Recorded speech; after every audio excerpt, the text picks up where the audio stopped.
কি ব্যাপার, আপনি একা এখানে দাঁড়িয়ে? না এমনি ওই আপনাকে খুব চিন্তিত দেখাচ্ছে।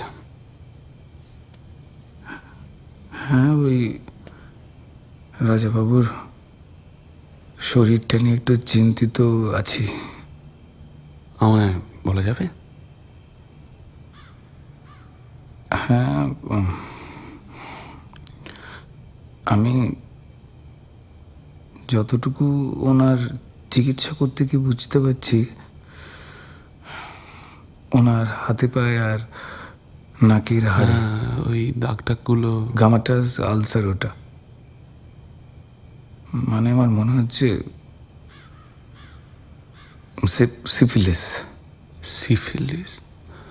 আচ্ছা, এই সিফিলিস কি খুব মানে যক্ষা হলো ওটা থেকেও খারাপ কিছু? মারাত্মক। যৌন রোগের মধ্যে সব থেকে মারাত্মক হচ্ছে সিফিলিস। এটার জন্য না মানে সুচিকিৎসার দরকার রয়েছে, রোগীর বিশ্রামের দরকার রয়েছে, নাহলে মানে প্রাণঘাতীও হতে পারে। মানে এই রোগটা আস্তে আস্তে বাড়তে থাকলে না, তখন ধীরে ধীরে না ওই চুলের সঙ্গে খাবলা করে চামড়া উঠে আসতে পারে। আর তার তোমার এখানে ভালো লাগে? আসো। হ্যাঁ, তোমার এখানে এই রাজবাড়িতে এরকম জীবন ভালো লাগে?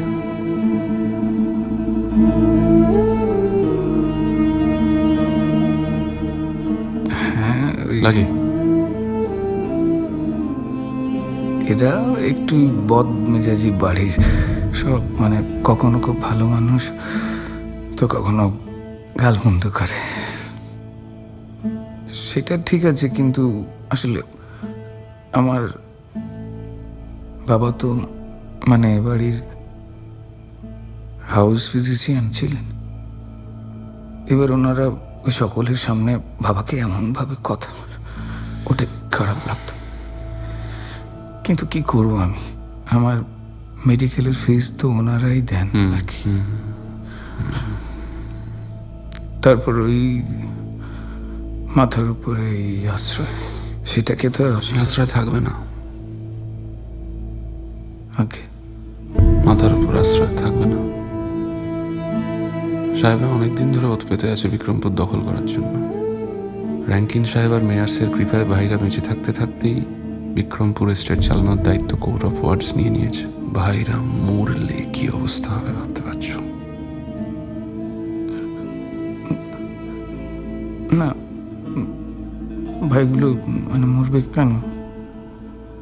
এত অনিয়ম, উশৃঙ্খল জীবনযাপন, মদ, শিকার, ঘোড়সওয়ারি, খাওয়া দাওয়া, মেয়ে ছেলে, সিফিলিস।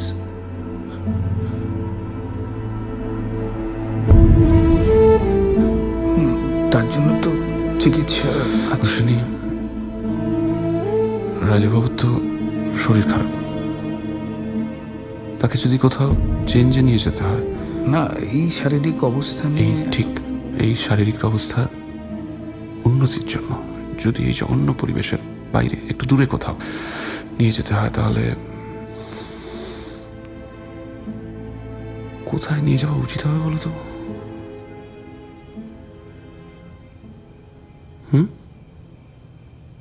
দার্জিলিং। মালতী, আগে হ্যাঁ, দার্জিলিং। আমার বিশ্বাস যে দার্জিলিংয়ের পাহাড়ি জল হয় না, আপনার এই ঘাগুলো তাড়াতাড়ি শুকুবে। আর বিশ্রাম তো হয় না, বিশ্রামটাও হয়ে যাবে ওখানে।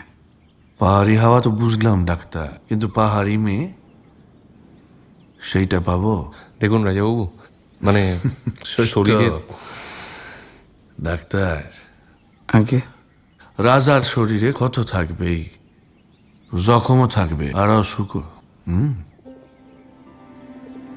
ক্ষত হইল যুদ্ধে পাওয়া তার মেডেল, জখম হইল এই এস্টেট চালানোর পর কোম্পানি বাহাদুরের দেওয়া উপাধি, আর অসুখ সে যদি হাজার হাজার ক্ষতিকারক আত্মীয় আর চাটুকারদের এই প্রাসাদ আর এস্টেটে পুষতে পারে, তাহলে সে তার শরীরে জীবাণু টিবাণু পুষতে পারে। কি বলো সত্য? বেড়ে বলেছেন রাজু।